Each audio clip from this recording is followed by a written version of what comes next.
Hello students, मैं CA Jugal Kishore Goyal surgeon classes से आज आपके सामने फिर प्रस्तुत हुआ हूँ मिस प्राची का इंटरव्यू लेकर, जो इस एग्ज़ाम में इन्होंने बहुत ही अच्छे मार्क्स से सफलता हासिल करी है। तो प्राची, आपको पहले तो सबसे पहले कॉन्ग्रेचुलेशंस। आपने ये एग्ज़ाम जो टफेस्ट एग्ज़ाम में से आती है, बहुत अच्छे से आपने इसको क्लियर किया है। तो स्टूडेंट्स को आप अपने सक्सेस के बारे में बताएं। मेरी तरफ से आपको बहुत बहुत बधाई। Thank you sir. सबसे पहले तो सभी को राधे राधे। मैं यहाँ सर्जन इंस्टीट्यूट में आई थी 2022 से। मैं इस इंस्टीट्यूट से कनेक्ट हुई थी, तब से मुझे 4 साल हो गए। तब से मैं लगातार सर के संपर्क में थी और सर ने मुझे बराबर गाइड किया। और अभी जो एग्ज़ाम लगा उसमें मेरे काफ़ी अच्छे मार्क्स भी आए। एग्ज़ाम काफ़ी टफ था बट होपफुली हो गया।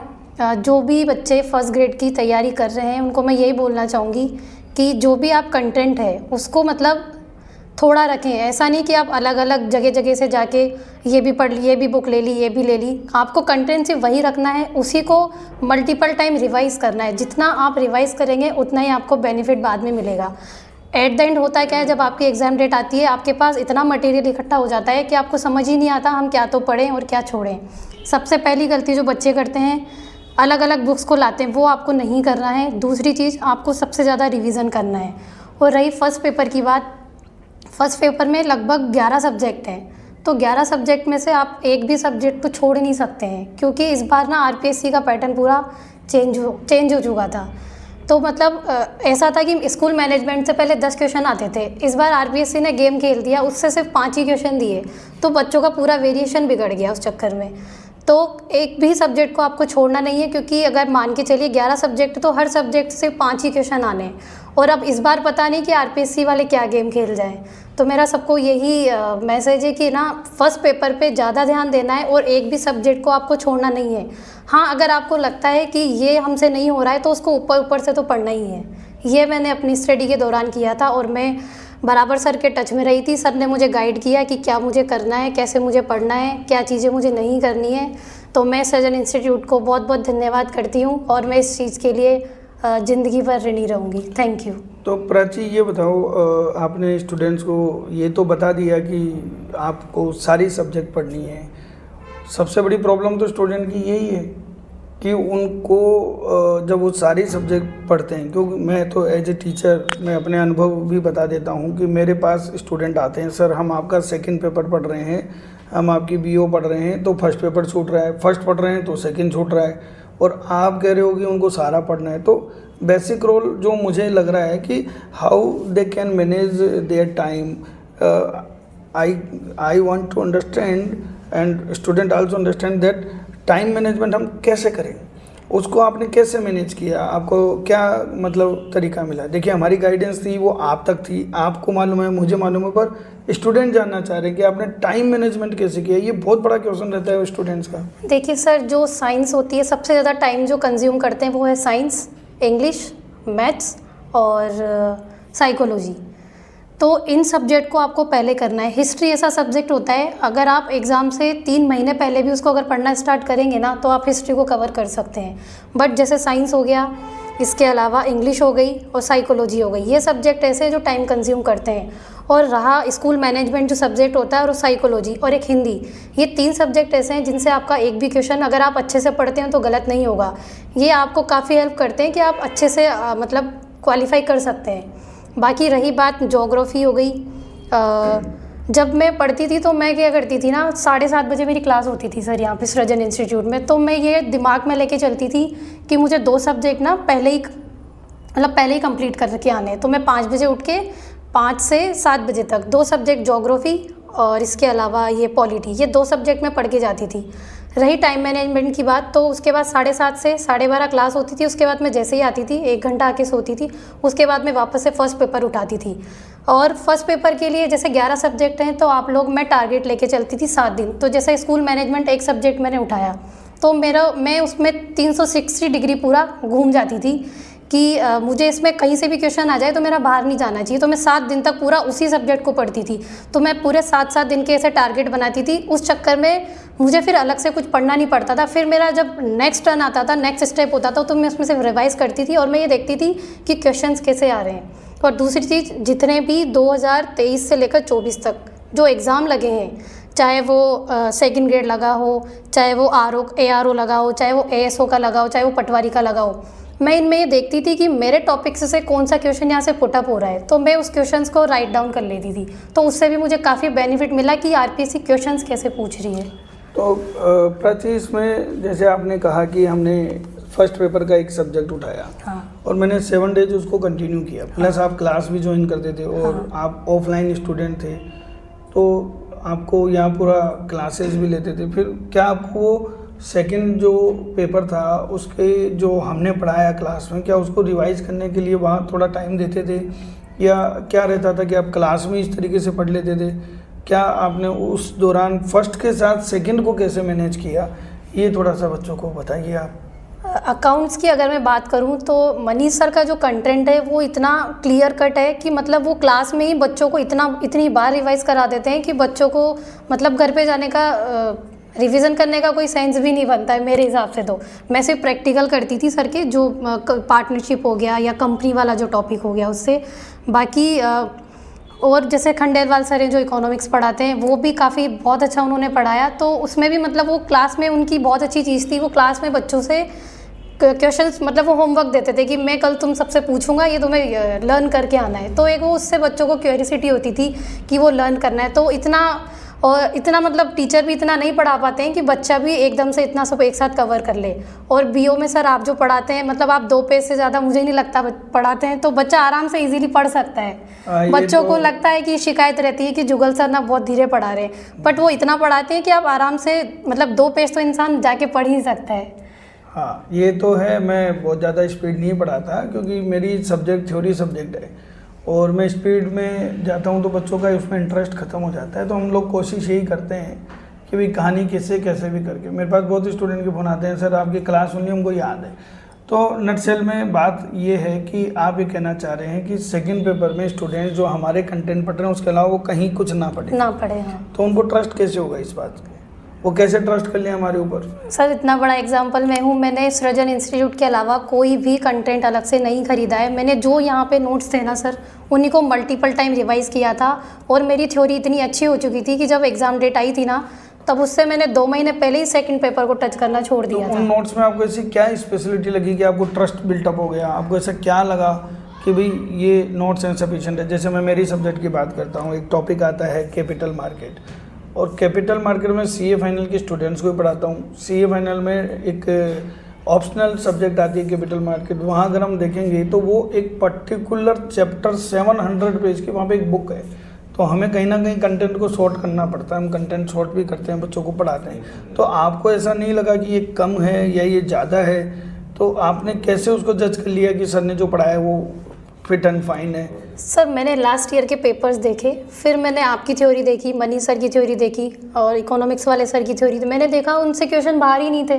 और बच्चा क्या करता है ना सर, ट्रस्ट नहीं करता है, उनको लगता है यार मैं और भी पढ़ लूँ, और जगह से भी पढ़ लूँ, वहाँ बच्चे गलती कर देते हैं। आपको कंटेंट वही रखना होता है। और सर आपके जो नोट्स हैं, आप खुद इतने टाइम से एक्सपीरियंस कर चुके हैं, आपको खुद पता है कि क्वेश्चंस कहाँ से पुटअप होंगे, मुझे बच्चों को कितना डिलीवर करना है। तो बच्चों, प्राची आपको ये मैसेज देना चाहती है कि आप पर्टिकुलर जो सब्जेक्ट के एक्सपर्ट हैं आप उन पर ट्रस्ट करें और उतना ही पढ़ें। मान लीजिए अगर उससे बियॉन्ड आता है तो वो केवल पर्टिकुलर आपके लिए नहीं है, पूरे राजस्थान के लिए है, तो उसमें टेंशन लेने की ज़रूरत नहीं है। उसके बजाय आप अपना टाइम सेव करके फर्स्ट पेपर में भी बहुत सारी सब्जेक्ट्स हैं उन पे दें, सेलेक्टेड टाइम दें। क्योंकि देखिए मैं एक मारवाड़ी बात बताता हूँ आपको कि उतना ही खाओ जितना 50 को, नहीं तो देखो आप भी दुखी होंगे और वायु प्रदूषण होगा वो अलग। तो उतना ही खाओ जितना 50 को, और उतना ही पढ़ो जितना रिवाइज कर सको। अगर आप रिवाइज नहीं कर पा रहे हो और आपने बहुत सारी चीज़ों को पढ़ लिया तो वो पढ़ा हुआ यूजलेस है, उससे रिजल्ट नहीं आ पाएगा। तो प्राची ने इस स्ट्रेटेजी को फॉलो किया, हमारे पढ़ाई हुई चीज़ों पे इन्होंने सेकंड पेपर पे कंप्लीट ट्रस्ट किया। फर्स्ट पेपर इन्होंने एक टारगेट बनाया कि मुझे 7 दिन में एक सब्जेक्ट कंप्लीट करनी है। तो फर्स्ट ऑफ ऑल बच्चों, मैं जहाँ तक सोचता हूँ, जो मेरे अनुभव है, आपके पास एक टाइम टेबल होनी चाहिए, एक स्ट्रेटेजी होनी चाहिए कि मुझे मेरा कोर्स इतने दिन में ये कंप्लीट करना है और ये सब्जेक्ट मुझे इतने दिन में कंप्लीट करनी है, फिर उसको रिवाइज करना है। जैसा कि प्राची ने बताया कि मल्टीपल रिवीजन बहुत ज़रूरी है, और ये बात फैक्ट है। देखिए मैं आपको बताता हूँ, हनुमान चालीसा आप लोग पढ़ते हैं नहीं पढ़ते मुझे नहीं मालूम, डर लगता है तो पढ़ते होंगे आप कभी कभी। तो हनुमान चालीसा ना तो हिंदी में है, ना संस्कृत में है, ना उर्दू में है, ना इंग्लिश में है, लेकिन आपको वो याद हो गई, रट गई, आपको भले ही उसका अर्थ समझ में नहीं आया क्योंकि आपने उसको मल्टीपल तरीके से पढ़ लिया है। तो रिवीजन का ये इम्पैक्ट आता है। अब बात करते हैं प्राची, आपका पीस ऑफ माइंड कैसे रहा? क्योंकि देखिए बच्चे कहीं ना कहीं पढ़ते पढ़ते, जो मेहनती बच्चे हैं, जो नहीं पढ़ना चाह रहे वो तो इस वीडियो को ना ही देखें। जो मेहनती बच्चे हैं, जो सिलेक्शन चाहते हैं, उनको कहीं ना कहीं पढ़ते पढ़ते, ये मैं भी स्टूडेंट रहा हुआ हूँ। मैं आपको मेरा किस्सा बताता हूँ एक बार का। थोड़ा मैं आपका टाइम ले रहा हूँ, थोड़ा पर्सनल किस्सा सुनाने लग गया। मैं सीए फाइनल में था। सीए फाइनल में हमारे सेकंड पेपर में एक पहला पेपर होता था कॉस्टिंग का। तो सब क्या हुआ, मैं कॉस्टिंग का पेपर देने गया। तो कॉस्टिंग देखो, प्रैक्टिकल सब्जेक्ट तो मेरी वैसे ही सॉलिड नहीं है, मैं तो थ्योरी का टीचर हूँ और स्टूडेंट में भी मैं थ्योरी का ही मास्टर था। तो मैं जब कॉस्टिंग का पेपर अटैम्प्ट करने गया, वहाँ पर तैयारी तो मेरी थी, प्रिपरेशन मेरी थी, लेकिन मैं पता नहीं क्या हुआ उस दिन, 3 घंटे में मेरे साथ क्या हुआ, मैं कंप्लीट उस पेपर को अटैम्प्ट ही नहीं कर पाया। ओनली 52 मार्क्स का पेपर मेरे से अटैम्प्ट हुआ आउट ऑफ 100। और पेपर देकर आते ही मुझे वॉमिटिंग शुरू हो गई। मतलब मेरे साथ कभी नहीं हुआ ऐसा जीवन में। मैं बहुत पॉजिटिव माइंडसेट का आदमी हूँ, मैं कभी नेगेटिविटी मेरे दिमाग में ही नहीं आती है, मैं सोचता ही नहीं हूँ। लेकिन मैंने पहली बार मुझे वॉमिटिंग हुई और मुझे लगा कि मुझे चक्कर आ रहे हैं। तो उस टाइम देखिए, हमारे टाइम पे टीचर जो हैं वो स्टूडेंट से इतना इंटरेक्शन नहीं रखते थे। आज तो बहुत सारे मीडिया हैं, बहुत सारी चीज़ें हैं, स्टूडेंट टीचर से पर्सनली भी बात कर लेते हैं। हमारे टाइम में इतना क्लोज नहीं होते थे लोग बात। तो उस टाइम सबसे ज़्यादा क्लोज मेरे पेरेंट्स थे। तो मेरे फादर मेरे लिए आइडल हैं। मैंने पापा को फ़ोन किया कि पापा मेरे ऐसे ऐसे हो रहा है। तो पापा ने कहा बेटा देख, होगा वही जो राम रचि रखा, be confident and do your best. तो सब उसके बाद में सेकंड पेपर था इनडायरेक्ट टैक्स। मैं भूल गया, मैंने ये सोचना बंद कर दिया कि मुझे पास होना है। मैंने ये कि जो हो गया उसको मैं सुधार नहीं सकता, आगे जो है 3 पेपर और बच रहे हैं उनमें मुझे मेहनत करनी है। इनडायरेक्ट टैक्स का मैं पेपर दे के आया बच्चों। मैं आपको यकीन दिलाना चाहता हूँ, मेरे सर थे दीपक गुप्ता सर, उनसे मैं पढ़ा था। मेरे टाइम में इनडायरेक्ट टैक्स में मेरी दिल्ली टॉपर था। मैं पूरी दिल्ली टॉप करी थी मैंने। 84 मार्क्स आउट ऑफ 100 मेरे आए थे। उस एक पेपर ने मेरा पूरा ग्रुप क्लियर करवा दिया और मैं चार्टर्ड अकाउंटेंट बन गया। तो जब मुझे खुद को डिप्रेशन फील हुआ था, मैंने खुद ने ऐसा किया। तो आजकल के बच्चे तो बहुत सेंसिटिव हो, तो छोटी छोटी बातों पे डिप्रेस हो जाते हैं। मुझे तो डर लगता है कि शादी कैसे करेंगे। तो प्रॉब्लम तो है। तो आप बताएं उस केस को, उस मेंटल पीस को बच्चे कैसे हैंडल करें? क्योंकि कहीं ना कहीं ये आपने भी फील किया होगा। देखिए आज आप सक्सेस हो गए, आप बोल रहे हैं, बच्चे सुन रहे हैं, लेकिन कहीं ना कहीं जब आप स्टूडेंट के रूप में आपने फील किया होगा, तो उसको कैसे बैलेंस किया जाए? आप क्या कहना चाहेंगे कि क्या जैसे आपने कहा कि सर आप लोगों की गाइडेंस थी, क्या हमने इसे पढ़ाया है या मोटिवेशन भी दिया है? तो कोई स्टूडेंट अगर डिप्रेस फील करे तो क्या वो हमसे कांटेक्ट कर सकता है, या फिर वो खुद अपने आप को कैसे मैनेज करे? आपका क्या कहना है? सर सबसे अच्छी चीज़ जो मुझे इस कोचिंग की लगी थी ना, यहाँ पर सबसे अच्छी चीज़ ये कि यहाँ का जो माहौल है ना वो फैमिलियर है। मतलब यहाँ के जो टीचर्स हैं वो आपको एग्जैक्ट पेरेंट्स की तरह गाइड करते हैं, जो मुझे नहीं लगता शायद किसी कोचिंग में होता होगा। तो ये चीज़ मुझे यहाँ की काफ़ी अच्छी लगी। मतलब किसी बच्चे को कोई इशू भी है तो वो सर से ऑफिस में जाके बात कर सकता है। तो सर ऐसे नहीं है कि उसको टाल रहे हैं, मतलब उस बच्चे की प्रॉब्लम को सॉल्व करते हैं। और रही बात इसकी, तो सबसे आरपीएससी में पता नहीं होता कब वैकेंसी आएगी। 2022 में एग्ज़ाम लगा था, उसके बाद डायरेक्ट ही एग्ज़ाम लगा है 25 में। तो सबसे बड़ी चीज़ होती है आपका पेशेंस लेवल कितना है। मैं 3 साल से मैंने लाइफ में कोई एग्ज़ाम नहीं दिया, यही मेरा एक पहला एग्ज़ाम था और लास्ट एग्ज़ाम था। इसके अलावा मैंने किसी एग्ज़ाम की तैयारी नहीं करी। मैं पेशेंस के साथ, इसी सर ने मुझे बोला कि टारगेट एक ही रखना है। टारगेट तो मेरा टारगेट एक ही था, फर्स्ट ग्रेड। और मैं लगातार 3 साल से सर इसी वैकेंसी के लिए तैयार थी और लगातार सर से कनेक्टेड थी। और सबसे बड़ी चीज़, मैं रेगुलर मेडिटेट करती थी, थोड़ा माइंड को थोड़ा मेडिटेशन जरूरी है। हाँ, शांत रखने के लिए। उससे थोड़ा मुझे वापस बूस्टअप मिलता था, ये मैं करती थी। हाँ, तो प्राची ने बताया, देखो ये कुछ तो हमसे कंसल्ट करती थी प्लस मेडिटेशन करती थी। तो स्टूडेंट देखो हेल्थ को भी ध्यान रखना बहुत ज़रूरी होता है, मेडिटेशन भी ज़रूरी होता है। और डिप्रेशन कोई शब्द नहीं होता है, सिर्फ आपके दिमाग की एक सोच है। और अगर ज़रूरत से ज़्यादा सोचने लग जाते हो तो वो डिप्रेशन का नाम हो जाता है। तो ज़्यादा मत सोचो, पढ़ाई करो, मेहनत करो, होगा तो वही जो राम रचि राखा आपके भाग्य में अगर लिखा है तो ज़रूर आप सक्सेस होंगे। हम आपके भाग्य के साथ हैं और आप भी अपनी मेहनत कीजिए, हम भी अपनी मेहनत करते हैं, सब लोगों को मेहनत करनी चाहिए। तो प्राची कुछ और टिप्स आप देना चाहेंगे स्टूडेंट्स को कि इस तरीके से आपको प्रिपरेशन करनी चाहिए? मुझे ऐसा लगता है कि आपको ये ज़्यादा बताने की ज़रूरत है कि क्या नहीं पढ़ना चाहिए, क्या पढ़ना चाहिए तो सबको ही मालूम रहता है, क्या नहीं पढ़ना चाहिए, या आप अपनी तरफ से कुछ ऐड ऑन करना चाहते हैं? सर कई बार मुझे एग्ज़ाम के टाइम जब मैं तैयारी कर रही थी तो मुझे लगता था कि अब नहीं हो रहा है, गिव अप कर देते हैं। फिर लगता था कि नहीं, इतनी मेहनत करी है, उस पर पानी फिर जाएगा।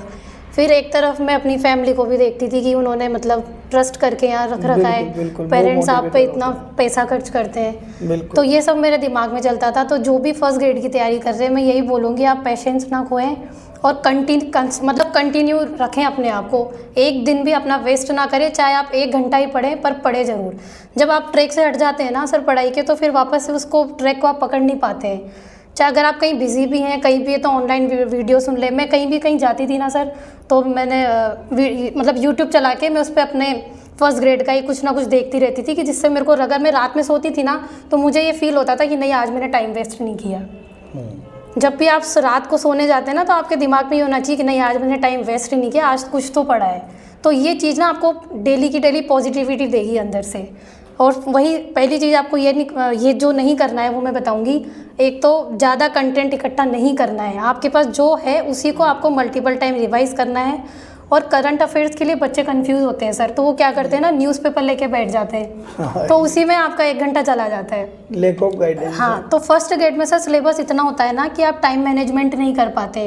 टोटल 19 सब्जेक्ट है, उनको मैनेज करना बहुत भारी पड़ जाता है।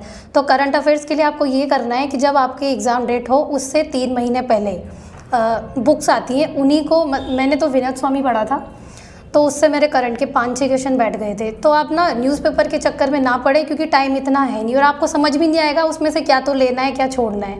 और फर्स्ट ग्रेड में सर टॉपिक वाइज ही करंट के क्वेश्चन पूछे जाते हैं, तो उसकी एक बुक आती है, आप वो लास्ट टाइम पे उसको ले सकते हैं। करंट के चक्कर में आप जो आ रहा है ना सर, उसमें भी टाइम गवा देंगे। बिल्कुल, वो स्ट्रेटेजी होनी चाहिए कि हम कौन से टॉपिक से कितने मार्क्स हमको कवर करने हैं, और गिव अप का विचार बिल्कुल नहीं आना चाहिए। और रिवीजन तो आपको बार बार करना ही है। बिल्कुल, मोटिवेटर रहना बहुत ज़रूरी है, रिवीजन करना और जरूरी सर आपने आसपास ना 3-4 लोग ऐसे रखें जो सीरियसली पढ़ाई ही कर रहे हैं बस। हाँ, ये सबसे अच्छी बात कही आपने, क्योंकि ये हमें बचपन में घर वाले भी सिखाते हैं, वही संगत का असर तो आता है, आपको मालूम नहीं चलता कि वो असर कब आ गया। क्या होता है ना, अगर आप किसी भी स्मोकर के पास में बैठते हैं तो आप कब स्मोकिंग करने लग जाते हैं आपको मालूम नहीं चलता, थोड़ा थोड़ा ट्राई करना शुरू करते हो, बाद में बहुत ज़्यादा डेप्थ में चले जाते हो। तो इसको संगत का असर कहते हैं। अगर आपका कोई दोस्त है, कोई आपका रिलेटिव है और वो नेगेटिव थॉट का आदमी, उससे दूरी बना लो। वो आपको तो खुद पॉजिटिव है नहीं, तो वो आपको तो आगे बढ़ने नहीं देगा, ये तो तय है। तो मोटिवेटर आप हमेशा अपने साथ रखें, जो डीमोटिवेटर उनको रवाना करें, तो ये तो बहुत ज़रूरी चीज़ है। इसके अलावा प्राची कुछ और कोई अपनी सक्सेस स्टोरी में कोई बात ऐड ऑन करना चाहते हैं जो बच्चों को सुनकर अच्छा लगे या उनके लाइफ में काम आए, तो ये शायद होगा। क्योंकि मुझे जहाँ तक ध्यान है, आपने भी अपने आप को बहुत मेहनत की है और बहुत बैलेंस रखा है, जीवन में बहुत संघर्ष आपको करने पड़े हैं। और अक्सर होता है लड़कियों के साथ संघर्ष लड़कों के कंपेयर में ज़्यादा होते हैं, लड़कों को थोड़ी परवाह कम होती है, लड़कियां बहुत ज़्यादा इमोशनल होती हैं और फिर उनकी फैमिली रेस्पॉन्सिबिलिटी भी रहती है।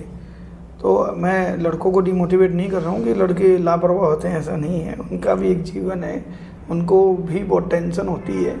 लेकिन अगर कोई लड़की मैरिड है तो उसकी रेस्पॉन्सिबिलिटी तो और ज़्यादा हो जाती है, क्योंकि अच्छा कोई अगर माँ भी बन चुकी है तो उसके तो बच्चे भी हैं बेचारी, वो कैसे, क्योंकि अभी देखो मेरे एक बैच में स्टूडेंट है, वो उसका बच्चा ही बहुत बड़ा है उम्र में और उसको अपने बच्चे को भी पढ़ाना है, फैमिली को भी मेंटेन करना है, प्लस सास ससुर जैसे जो हैं वो तो अलग ही हैं, उनके अपनी एक्सपेक्टेशन है, क्योंकि वो मास्टर नहीं लेके आ रहे भाई, वो तो बहू लेकर आए हैं, उनको मास्टर नहीं बनाने से मतलब नहीं है। और आप अपना टारगेट सेट करो, तो ये फैमिली लाइफ में, फ्रेंड्स लाइफ में मतलब कैसे मैनेज किया जाए, इसको आप ज़रा गाइड करें बच्चों को। सर सबसे पहले तो मतलब जो भी चीज़ें आपको डिस्ट्रैक्ट करती है ना, आपको उनको छोड़ना पड़ता है।